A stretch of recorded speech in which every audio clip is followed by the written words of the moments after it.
That is, that is one of the things that really was one of the genesis of this show was there is a lot of this adversarial relationship, and I see it. I see it frequently.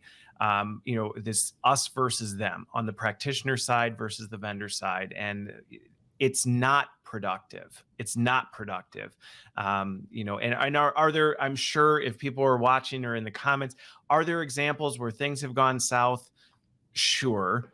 I'm sure I know it happens. I've been part of those things. It happens, but that's not the norm. And I think as an industry, we can't operate off the exception versus the standard because not having that partnership will completely annihilate your success and the potential for success. Right. You want to be able to pick the phone up and know that that person's got your back.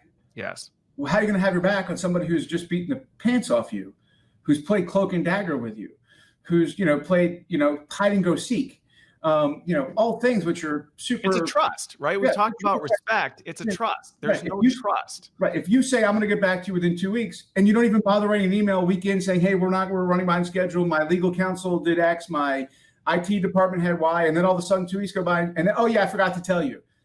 That's not a partnership. Then you're creating, because what nobody understands is the person you're working with a partnership likely has a boss too, right? So they're going down the hallway and they're saying, hey, customer prospect X is right around the corner. I need to marshal resources for them. I need to make sure we're ready to do the deployment. I need to make sure we're ready to go build these programs. I need to make sure. So I'm asking you, Mr. and Mrs. Boss, to provide these resources to me and guarantee they're going to be available on this date, right?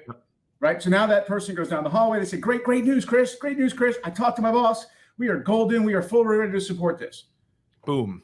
Right. You go off in your merry way. You're like, this is cool. And then you don't call back for 2 weeks. The date goes by. Nothing shows up because you're kind of embarrassed probably. And I get it. I got left held to dry. I made these promises. Now somebody else didn't do it. And I'm afraid to have the moral courage to have the conversation with the person on the side. So instead I'm going to hide. Yep. Right. And then what happens? That rep's like, well, rep has a boss.